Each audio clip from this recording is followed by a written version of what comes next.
piece off. Okay, sounds good.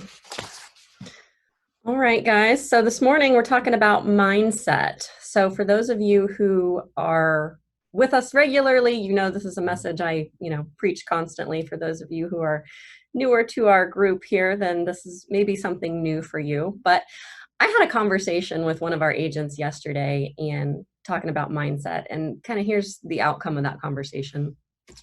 As a new agent, you hear a lot about processes. Okay, so there's a lot of different types of things you can do to try and become successful as an agent. And I can tell you, doing things is always a good thing, because anytime you're productive, there's going to be an outcome come out of that might be beneficial. However, there may come a period of time where you guys decide that, you know what, I don't enjoy doing these processes. I don't like sending mailers. I don't like knocking on doors. I don't like doing all of those things. So any process that you do can be short-lived if it's not coming from a place in mindset. And when I say mindset, what I truly mean is identity in things that you love and who you are. So when you join us, you typically take, some personality profile tests and things, because we're trying to figure out who you really are at your core, because we believe there is some God-given skills and qualities and personality, traits in there in you that are innate to your human being. And so what we want to do here is take those qualities that you have and accentuate them so that you are functioning in the best version of who you are. We're really looking to tap into who you are, accentuate that, and make you, as productive and the best version of yourself that you can be. Okay. So when I say mindset, that's where I'm coming from. I'm coming from the best version of you. Now, processes are more readily adoptable when you are functioning in that role, because certain processes will come to you naturally. You're going to want to do certain things because it's who you are, it's your personality, whatever. If I tell you to go door knock and you're an introvert, you're going to look at me like I've got three heads, like that's not happening.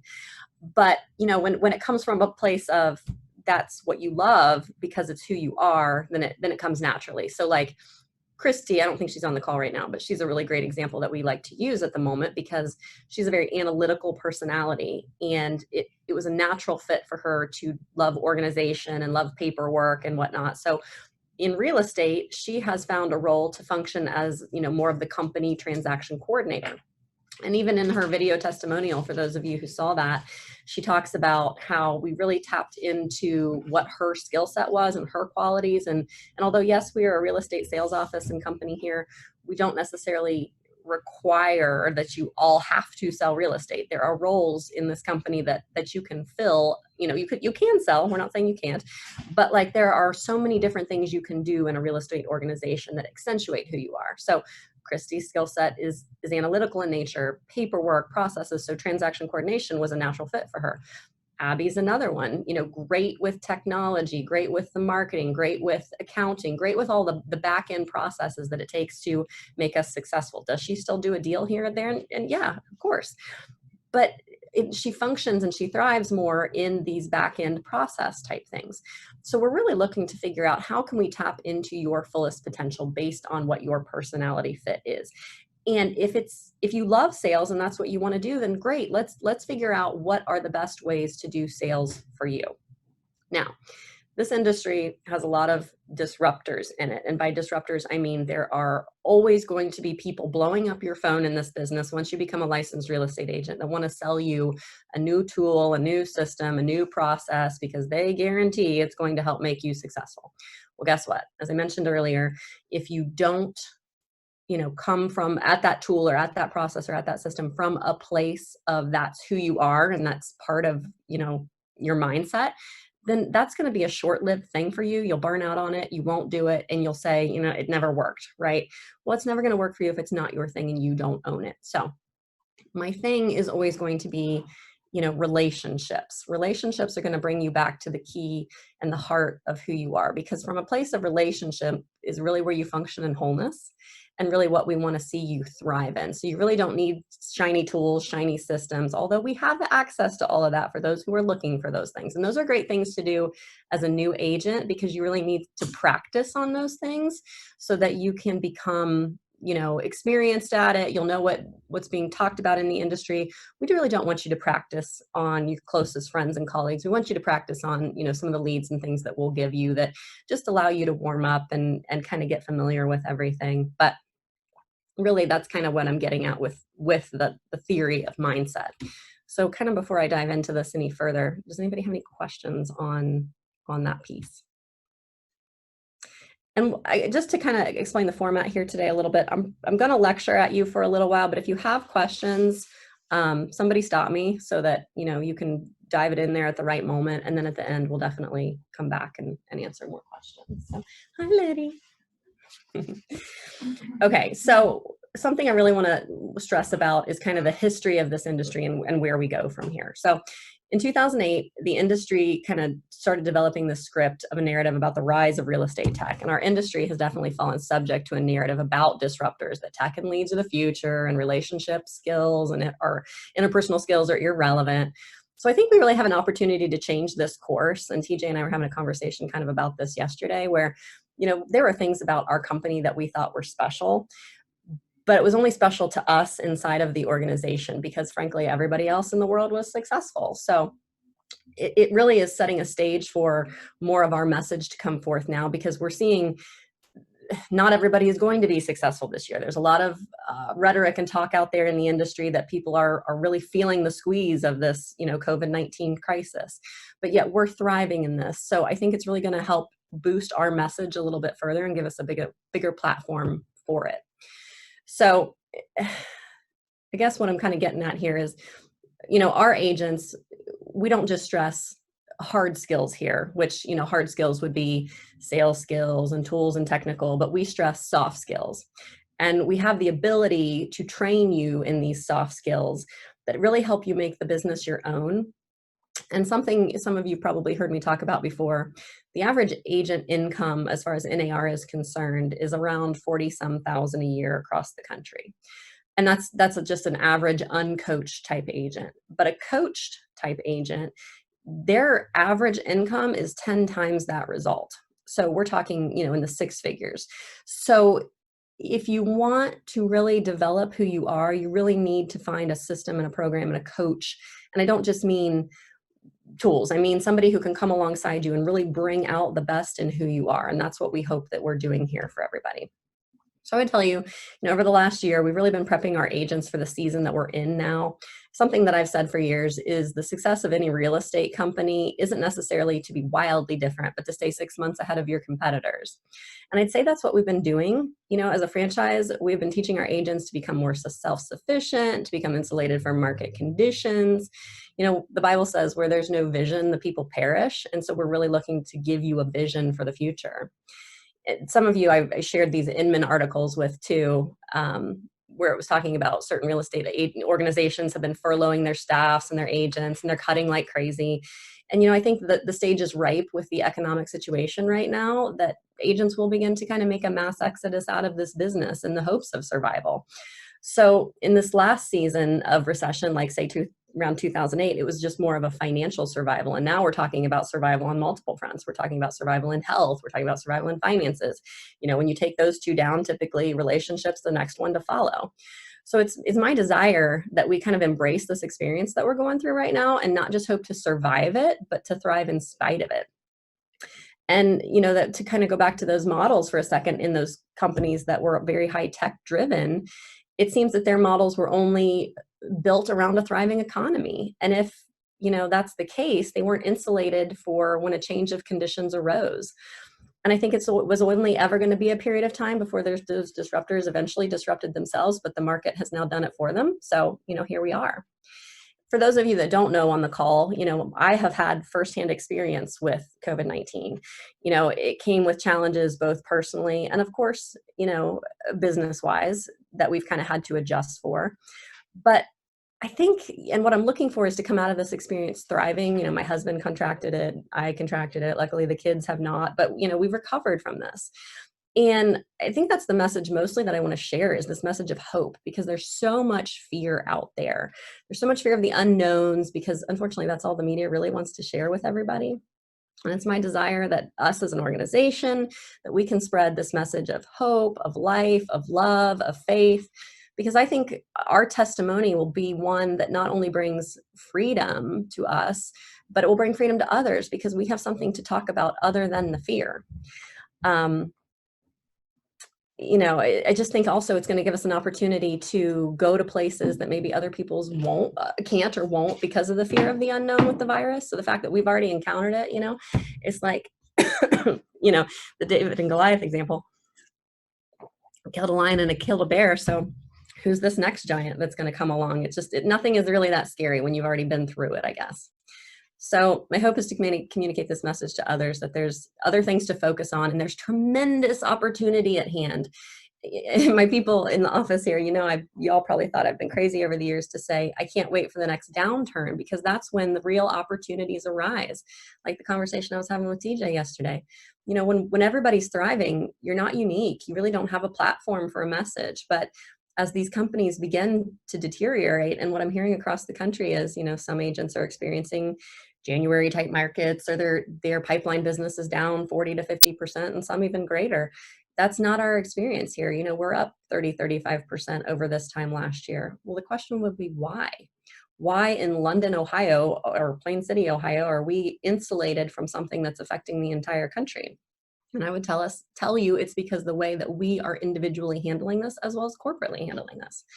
So saying all that to say, kind of bringing it around to, we're trying to teach you how to function fully in your God-given identity and destiny through this process of mindset. And really, if you've seen the 3 circle examples, which Jessica, you maybe haven't, but we believe in a wholeness of health. We believe in wholeness of relationship, and we believe in health, relationship, and finances. So when you these interlocking circles, to me, the balance is where you exist in the harmony of all 3 of those places. So step 1 in that process, though, to get to that point, that center convergence point, is really to get past fear. Okay, so the whole world is blocked by fear right now. So how do you move them to a place in the center of those circles when fear is the most overwhelming emotion that's taking over? And you really have to get to a place, I think, of passion. Passion will help move you past fear. It gives you faith. So I guess that's a question I really want to pose to you all as you begin this journey and start out in this place of mindset. What are you passionate about? What do you enjoy? And if you can answer that, I think that's going to be step 1 in moving you past the fear, because the things you're passionate about, you probably don't have fear in those areas. If that burning desire to do something is in you, nothing will hold you back. So I would tell you, really sit and ponder and think about that. What do you love? What are you passionate about? What are you just on fire to do? Because I'll tell you, for me, when I pour out from this place of identity and development and really helping other people find that place in them, that fills me more than anything that it costs me in pouring out. So that infilling is definitely rewarding. So there's no fear in me that exists in that place. So I would tell you, definitely, dig in, try and figure out what you're passionate about. So by, step 1, embracing change is overcoming the fear. So by recognizing where each of us are in our personal mindsets, we can begin to come into alignment to unlock our potential by assessing and taking steps in our own personal self-care. So this is another place to really dive in. What does your self-care look like? What do the borders of your life look like? Physically, spiritually, emotionally, mentally? Do you have wholeness on those borders? We have to move into a place of thoughts, and we create thoughts, and therefore, we manifest those thoughts with our words. So we have to guard our mouths really carefully. From the abundance of the heart, the mouth speaks. So it's like, what are you thinking? Where is your mind in this whole process? Are you seeing life at the end of this, or are you just seeing, a lot of unknowns, which are creating more fears? Really have to determine where your focus is coming from. I tell people a lot, and you all hear me say this on a regular basis, but everybody's a self-fulfilling prophet. Whatever you speak, you're most likely going to get back in return. So are you speaking from a place of abundant life, or are you speaking from a place of negativity and fear? you have to be careful too that you can't pour out from a place of emptiness. So again, out of the abundance of the heart, the mouth speaks. So we must ensure we're guarding our mouths and only speaking positivity. And to do that, you have to first pour in positivity and guard our gates against anything to the contrary. So if you're only filling yourself with the negativity of the news, the media, the whatever, if you're not doing something to start your day, to center yourself, to really pour in from a place of life, then you're really functioning on empty from the moment you start every day. So what does that self-care really look like? Whether it's working out, whether it's meditating, whether it's praying, whether it's, what are you doing that is really starting you off from that positive place on a daily basis? So some of you heard me tell this kind of science experiment thing. It's a little gruesome, but just hang with me for a minute. It was about the rat story or whatever. So, this scientist does this experiment with rats in a recirculating pool, and he puts them in the pool and they can swim so long on their own, like 15 minutes before their demise. And so they do that one round, they go back another round, they put rats in a pool, and at about 14 minutes, they pull them out, they dry them off, they let them rest, they feed them, they give them hope, essentially. They put them back in the pool and they can swim for nearly 3 days. Okay, so what's the point in all this? They gave them hope. And in hope, you are capable of lasting and enduring so much more. So I think it's fascinating to watch, especially in our current climate, how quickly they have brought systems and people to their knees. And where's the hope? Are we seeing hope being spread out there? It literally took 15 minutes to bring everybody to a demise in this current climate. So I think we need a wave of hope to spread endurance so that we can weather this for the long haul, because I don't know that we know where the end of this is. And so how do we do that as a group of people? How do we spread hope for endurance? And if we aren't speaking from a place of hope, how can we ever expect, our clients or anyone that we interact with to function from that place as well? So my hope is that we're kind of, in sharing our testimony of going through what we have encountered, and it's possible to survive and thrive through this, not only, with health, but like finances in the business and things like that, that you can see that there's a different place of mindset that you can function from, and that, you can really thrive and overcome this. So, I already shared that we're up really in sales this year over where we were last year. But to me, and this is a conversation Abby and I had over the weekend, it's proof that the things that we teach and the things that we do here, it's proof that it works. Mindset's very conceptual, and I feel like it's a hard thing to measure quantitatively. But I can prove it in the finances. I can prove it in our production numbers. I can prove it month over month from last year to this year. So it's like there really is a measure for showing that it works. And for those agents in the office that have adopted this process, their outcomes in production this year reflect it. So I really would, just prompt you guys that if it was all well and good, it was a great talk, when we started this 6 or 12 months ago, but I think now this is where the rubber really meets the road, and where making some of these adjustments and changes won't be optional. It will be required for the future. And the quicker you all adopt these things, the faster you'll be successful, the more longevity there will be to your business. And honestly, if you have a heart for people, which you do because you're in this business to serve, the faster you're going to be able to help, and the more people you're going to be able to help. So just some food for thought there. I know we've talked about culture a lot, and it's typically an overused word, but we do have a unique culture in this office. And I know we're small, but we're mighty. We're a family. And we don't just mean that in the literal meaning, but everybody that joins our company here, or our group, you really are a part of the family.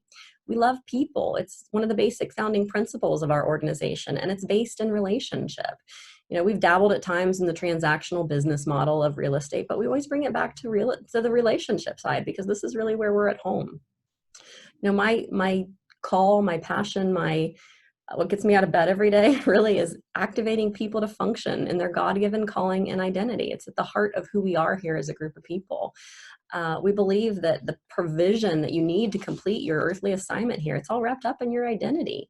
So we pour into you all daily. We love you. We serve you. We do more. We do more as a company than is required, really, as far as pouring into you all, because there are many models out there where some people don't even know who their brokers are. but that's not who we are here. I thrive and I love on that intimate relationship that I have with all of you from this place of, caring about each other. It really does light my fire daily. Like I said, it fills me and my cup more than what it does cost me in pouring it out. But when somebody finds that deeply hidden passion inside of them, it really brings them to life. I can definitely tell you it happened for me, and I can see it happening in some of the other people in the office who have really adopted this. And for me, I push myself to be better at this on a daily basis because of you all. I want to learn more. I want to push myself more. I want to grow because as I do, I want to take everyone on that journey with me. And, I the more I can develop, the more I feel like I can develop you all and help you get to that place. So really, I just feel that connection that we have here as that family to just kind of interlock and do this as a group. So, building each other up, it's what we love. It's what we do. Our individual successes here, there are corporate successes. Our system is set up that when we thrive, when you thrive, we thrive. And so we really walk out what it means to be in this all together. We connect with people here, not only as a company, but, our clients with each other. And that loyalty that we have because we're a family, that's not something that can be purchased or stolen away because it's not easily that you can come by that out in corporate America. So not only as us as agents, but with our clients, we see that loyalty. They come back to us year after year for that same experience.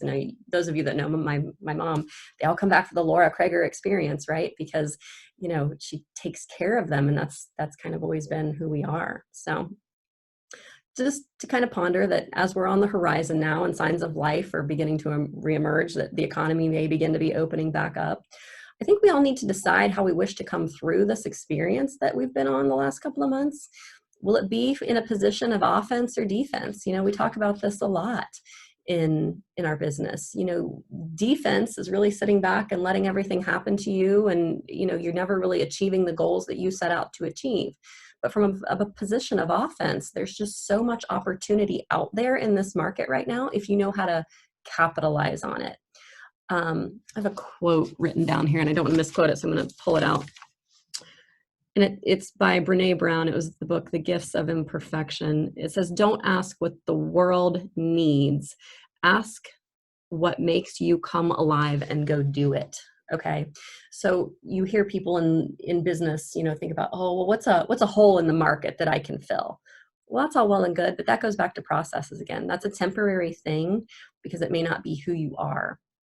But if you are functioning from a place of, what makes you come alive and you go do that, then that gift, your provision is built into that gift, and it just naturally is magnetic, and people are drawn to you because you're functioning in this confidence and this joy. I told some of you on the call yesterday that Yale University been around for nearly 3 centuries, and their most successful class is a class that they're teaching right now, and it's on happiness.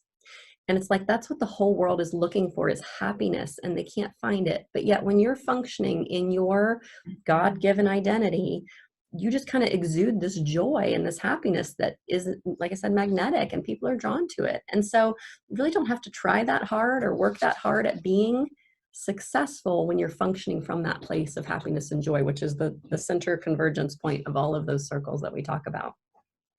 But step one is really figuring out, again, who you are, what really lights your fire, what are you really passionate about, and really getting past the fears.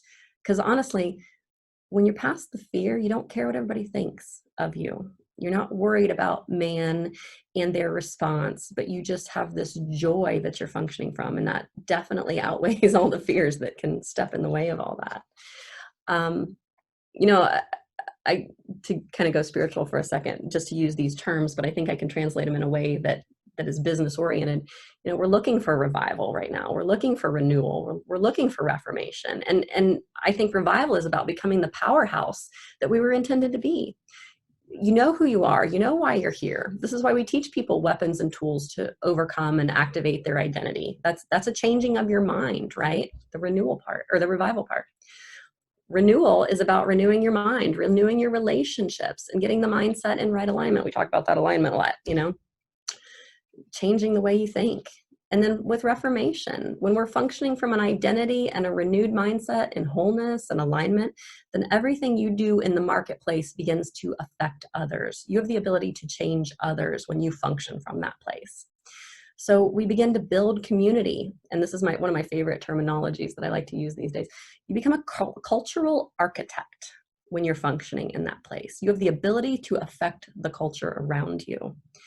It's this, we've kind of been on this wilderness journey as we kind of have been going through this season. We've all been kind of stuck at home and things have looked a little uncertain. But honestly, my opinion of what this all has been about is about finding this oasis inside of you, which is this place of identity, because from an oasis, you are self-fed, you are self-watered, you're functioning from a place of passion, you're able to fill your own cup. You're in a place of wholeness, emotionally, mentally, physically, spiritually. It's your own little personal promised land inside each one of you that's just waiting to be activated. So when we don't give in to intimidation or fear, then faith releases you to your next point of growth. So who doesn't want to grow, beyond the moment you're in right now? So I challenge you, do you have a growth mindset or a fixed mindset? I think there's tremendous opportunity right now for growth. And I would have to imagine that many have a strong desire to improve. There are huge opportunities in life, in life balance and well-being, and in self-care, and in the four borders of life, in boundaries and setting expectations. So, we had a meeting like a week or so ago with the team about what exiting this time was going to look like when things pick back up. And tuning out the noise during this time has definitely been an increased focus for me. And and we talked about, Warren Buffett, obviously, one of the pillar of our organization here. And he doesn't allow a lot of noise in his life. He spends most of his days reading, and he isn't quick to react to the news. When he makes an investment or a trade, it's for the long haul, and it's never a quick, fleeting thought.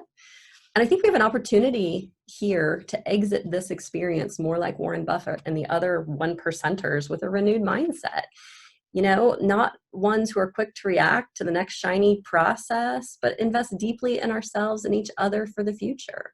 We're not moved by this COVID-19 thing because we're very locked in our foundation of who we are, and we know what we're here for. So things like this, when they come down the pike, don't rock us. Imagine when combining imagination.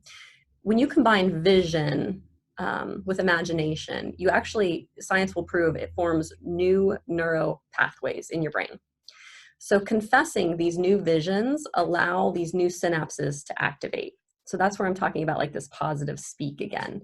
So if you're constantly coming at a place of negative, there you become that self-fulfilling prophet again. You have to be filling yourself with positive thoughts, therefore speaking positive things, so your brain can actually make the neuro connections that allow things to be possible. Some of you have heard me talk about, was it Think and Grow Rich, Napoleon Hill?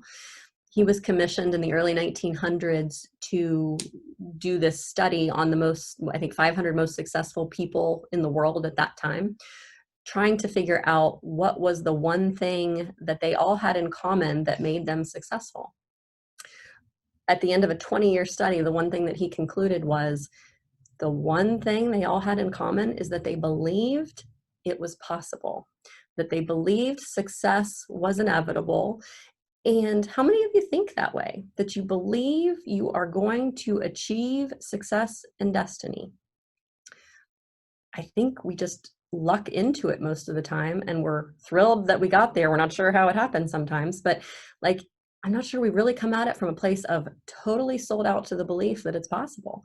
So that's an interesting concept, but it starts from a place of filling yourself with positivity so that you begin to speak positively, so your brain begins to connect positively. It's a whole process of doing things differently. I think it's time to define the vision and create a new reality. We need to look to the future to set a navigational point. Where do you want to go? What do you want your future to look like? And then you begin to draw this plumb line back to today, to the present, so that you can chart your course for the future. I think we need to define the future so we can focus on it clearly and therefore achieve it.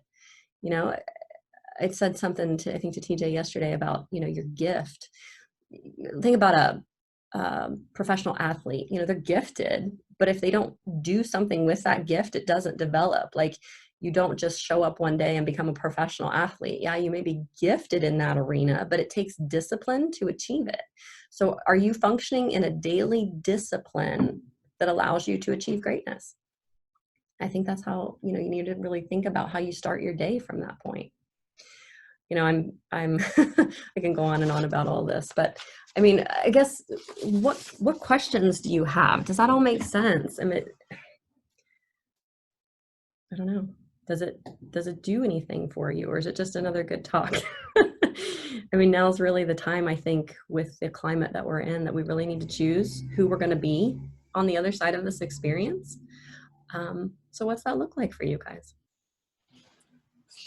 I think it has me really excited just to hear, everything that you're saying. And I told Chad yesterday that that I wasn't really sure I was doing enough, because as a newer agent, it was kind of like, am I doing enough right now? Am I working hard enough? And I had some words from Jenna yesterday that really encouraged me, and just from you today as well, watching this video, that, I am doing enough, and we're just in a unique time and still trying to find my niche, but I feel very encouraged, and I'm ready to make those 6 figures that you're talking about. So I guess I feel very much like my fire is lit. So that's kind of where I'm at with it. Yeah. Nicole, if you don't mind me to kind of pick on you for a second, since you're willing to share. Sure. Kind of what's your process look like? I mean, are you doing anything for the borders of your life, like that physical, mental, emotional, spiritual thing? Is there anything that you do, I guess, on a daily basis to kind of start your day that just locks you in a place of a positive mindset? Yeah, I do. In my previous job, who I worked for, I remember them showing a video. It's this, sorry if you can hear my dog, she's crying, but it was a video of this military general who was speaking to college graduates, and he talked about how every day in the military they get up and make their bed, and that kind of sets the tone for their day. And I really took a lot away from that. And I used to be one of those people that I'm like, I never make my bed, because I'm just going to mess it up again when I get home. And since I've been home a lot with the things of the world and whatnot, I have made it a goal that every morning I get up and I make my bed. Mm-hmm. And I generally get ready, take a shower, put my makeup on like I'm going to work. And I have this routine, and sit down and work my boomtown. So I kind of mix it with starting my day out, getting my bed made, and just really getting myself ready for the day. No matter what can happen, I'm ready for it. And it's been really nice, because then I'm free to do other things. I'm free to work more on, focus more on things that I need to do to get my business off the ground. I've had more free time to take walks and get to know my neighbors, and it just really sets that precedent for the day that I've made my bed and I'm ready for whatever's going to happen, and, bring it on. And it kind of keeps me going throughout the whole day. I hope that makes sense. It totally does. One of the classes I took at convention in Nashville this year was from this coach who had a militant type mindset. And one of the things that he said is, every day I get up and I make my bed, because if I accomplish nothing else, I can say at least I accomplished something today. So it is a good place to start, for sure. Love it. Thanks for sharing.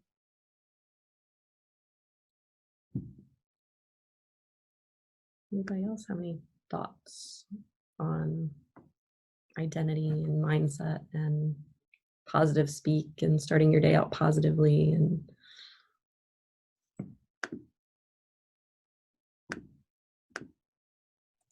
all right, so if you had to put it into 3 words, Kate, of like the 3 things, if you will, of like kind of this positive attitude, thing like that, what would be those like 3 words or 3 phrases or something like that for any one of us to just like write it down, stick it on the wall or something like that?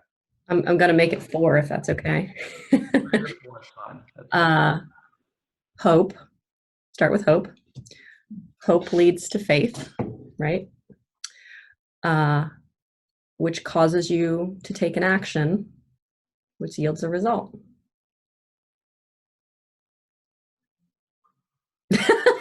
Liddy's in here. She's doing one of these. So, but no, I mean, I think without hope, we have nothing, right? There's no point in getting up and doing the day if there is no place of hope to function from. You know, hope allows you the faith to believe that something's possible out there. And so what I think from a place of mindset, you have to get up and determine every day, what do, like Nicole was saying, I make my bed, you know, what do I want to achieve today? What is my, what do I think is possible? You know, with the book, like the Think and Grow Rich, what do I believe is possible? So from a place of faith, I believe this. And so therefore I take an action on a daily basis. And at the end, I'm hoping there's a result that comes out of that. And if it wasn't the result I hoped it originally was, well, then I go back to the drawing board. And from that place of hope and faith, I result and I take out new action to hopefully get a new result. But I think it's that resiliency in getting up and doing that process on a daily basis that, you know, will begin to move you forward. I can see, like, from my first year, you know, it was really out of like, I have to make so much or else I'm dead. My wife is going to kill me. Like Yep, I remember these talks. You know, the fear thought is like, so I would guilt myself into it. I'm just like, if I don't do this bare minimum, death. That's what I was trying to avoid, right. Not being killed. Not dying, not today. And, you know, so I mean, that was kind of it, but now it seems like the adapted mentality is more so like, if I'm doing something different or I want to like add something in, it's not out of a, oh, I guess I have to do 50 calls. I don't do 50 calls. I guess I have to do this. It'll be more of a refining thought process. I'm like, oh, you know what? I think that would reach, you know, the definition of marketing. You know, knowing the appropriate way to reach the maximum amount of people that you're trying to reach. So it's like, you know, what is that little refining tool of being able to tweak it? So, you know, this year it was, you know, it's still continues to be. I need to do a video today now that I comb my hair, and nice to see you out of a hat. Yeah. Yeah, exactly. But you know, so the videos, and that's just like, I find that's like the easiest way to get a point across. So even if they don't listen to anything that I say, they just know that, oh, TJ he went so far to put himself out there, so he must at least know something of what he's talking about because he put it on video for anyone to know. So, you know, that's just one example. It's not like a guilt, like I wake up in the morning like, if I don't do my video, I won't hit my minimum requirement of income that's needed for life. Yeah. You know, as I hear you talking, like I just have that picture of the elephant, right? And so when you aren't doing anything, it seems like an elephant. You just don't know where to start. It's so overwhelming or whatever. But you step out and you do something and you're like, oh, okay, well, I either had a desired result out of that or I didn't. Okay, so I took a bite basically. And I need to adjust my process now a little bit. So it makes the elephant more palatable because you actually stepped out and did something. So I guess that's what I'm imploring you to try, is like, try something. You know, in this time, you just try something. There is so much opportunity out there. But from a place of defense, we can't sit back and let it just fall in our laps because it's not going to happen, especially in the current climate. So be offensive, take a bite, you know, just step out and try something. You won't know if it works. And if it fails, guess what? You are a natural born leader, because leadership is all about trying something and failing at it and then discovering what the discovery in that process of, you know, figuring out who you are, what works, what doesn't. And then you can move forward in faith because you've, you know, had that experience to try something else, and you'll know if it's going to work or not the next time. So like, I encourage you. I think that's awesome. Do more of that.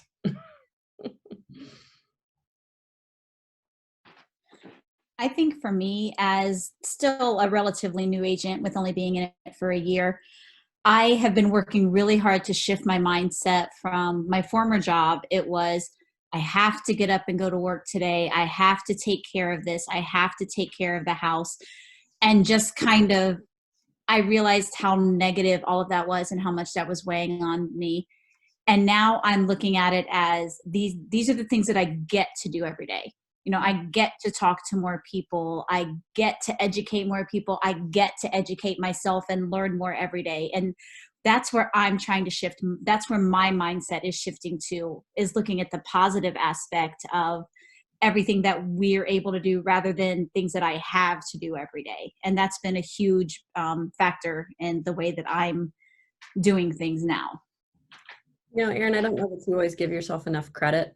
I think that previous job that you had was absolute extreme warfare for what you're encountering out here right now. If you it was. Yeah, if you can reason with unreasonable people, which is the job you had before, right? You can do anything with people out here in this world because there's actually a logical thing you're trying to reason with them over. So you've already killed your lion and your bear, you know, metaphorically. So you should be able to conquer anything, you know. And I'm pulling from what I've done the past 20 years of my life, you know, taking care of irrational toddlers and sometimes parents I'm pulling from that experience, and just the way that I talk to people and the creativity and just looking at things in a different way every day, knowing that the same answer is not going to work for everybody, and I have to be able to adapt to that quickly. And I think that's been a lot of help as well. I would tell you, especially with your previous job, you had to have a really innate skill set of listening, right? Mm-hmm. So the key to success in this business is definitely listening. So we talk about this a lot sometimes in our Monday meetings. It's very easy in a listing presentation or a consultation with a client to be thinking the next thought that you want to say so that you sound really smart and intelligent about something. But what happens when you do that is you miss hearing what the person is saying. And me going through these life coaching classes to become a certified life coach has really been eye-opening to me as to why that is so important. The people need to be heard. And when you are listening at such a level that you can pull on the last thing that they said and turn that around and rephrase that back to them, there's such a connection that happens there in that they feel the care and concern that you are trying to relay in the process because they feel like you heard them. And sometimes I think as new agents, we worry that we don't have the skill set, we don't have the training, we don't have all the experience, but you don't need it. If you are an excellent listener and have the ability to hear the people and articulate that care and concern because of your listening skills, that will go so much further, because this business is all about trust and honesty, and they won't be honest with you if they can't trust you, but they can trust you if they feel that care and concern, you know, convey, because you're listening to them at such a level that the walls just come down, right? So I would tell you, you know, don't get all caught up as a new agent in what you don't know. You're a human being. You have the ability and the skill set. You were born to be able to interpret the circumstances around you. And like Erin, you know, with the daycare experience with toddlers and the families and stuff like that, you have such a skill set for listening to their needs and translating that into a result that got everybody through the day healthy and successfully at the end of the day. This is no different. It really isn't. So I think you're better equipped sometimes than you realize. Nicole wrote something up here on the chat. I'm going to read this real quick. She said she read an article the other day, and now it's more meaningful after hearing this talk today. And here's a snippet of it. The law of attraction says, what you put out is what you get back. If you want to have a day filled with joy, love, excitement, and success, it's vital that you fill yourself with positivity so you can radiate good energy. One of the best ways to make a difference is by sharing a smile and radiating good, positive energy. Rise up, the bright opportunity in each new day. You know, that's so true. And think about that now in the current climate. I've read some things on some news articles about how, you know, they want to have everybody start wearing masks as the public begins to open back up. Think about how we connect with people, you know, as we're moving about life. Like it's a quick smile. It's a, you know, that's the gestures that you make, with the body language and things like that.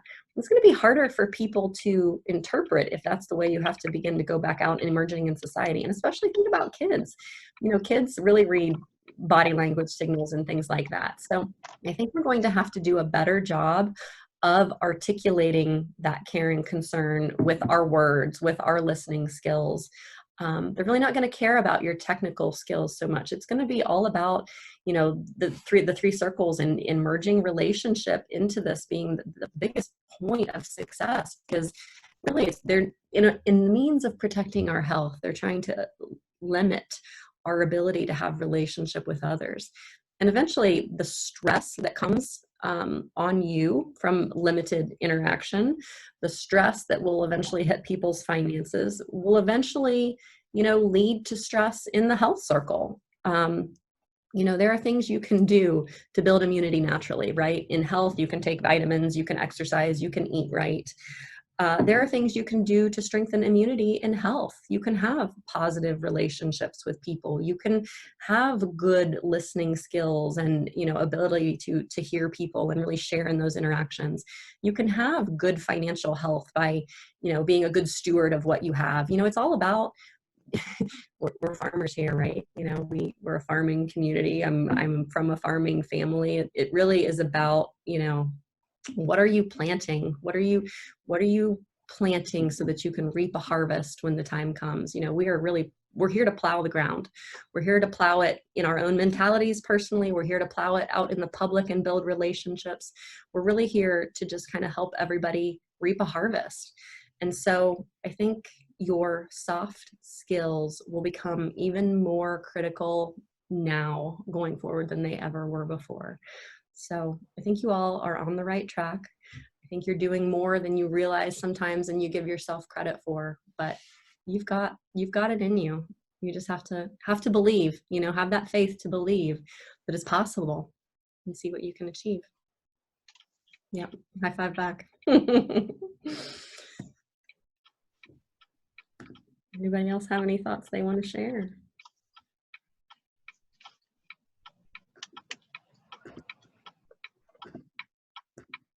No? All right, guys. Well, I appreciate you joining me today. Definitely come back. What is it? Thursday, 1:30. I don't know. Will we do a Zoom call, Abby, so that those who don't have access to, well, I don't know. Everybody can probably get on that Facebook page, can't they? I don't think it's private. I can send a follow-up. We did just get a link, like a specific link for Thursday sent out. So I can send that out to everybody that got this invite so that they can hop on. Okay, great. I have something. Can you hear me, honey? Yeah, go ahead. I heard this the other day and I thought it might be appropriate. Everybody knows who Thomas Edison was. Gets a lot of credit for the light bulb, but he had thousands of things he actually designed and patented. There was a point in his life where he had thousands of these things he's invented in his barn, and it caught fire and burnt down everything. Everything he had was in the barn. And so the next day he was out there walking through the ashes, and his apprentice or somebody came up beside him and asked him how he was doing, and he said, "Great, thank goodness this happened, because now I can start afresh with new ideas, with new ways." And so I thought, in this pandemic thing, there's a lot of new things, new ways, start afresh. I think a good attitude of thinking, okay, we're done with maybe some of the old, and maybe let's figure out how to get excited about what the new fresh things are going to be. I just thought it was interesting and worth sharing, guys. It's interesting. I kind of got stuck on a thought that I felt was, God-oriented the other day, where he was kind of sharing with me about burn the ships. I think sometimes we have these safety nets that we fall back into as patterns, as, we know what to expect. And so it's safe there, but are we happy? Are we happy with the result we're getting from that safe place? If you burn the ships, there's nowhere else to go, but moving forward. So it was an interesting, place for me to decide to stop really falling back into that safe place and really step out. And for me, this is a new stepping out, doing this session today, doing the one live in front of the world on Thursday. No pressure there. it's a burning of the ships, it's a stepping out in getting out of that comfort zone. So I guess the point is, what are you doing to step out of the comfort zone? Especially now, we're all been very tucked in our homes lately. What are we doing to step out and really be bold and very courageous? So can't wait to hear what you guys are working on when you want to share. So thanks, everybody. Thank you. Have a good day. Good job, honey. Sounded great. Bye. Good job, honey. Bye.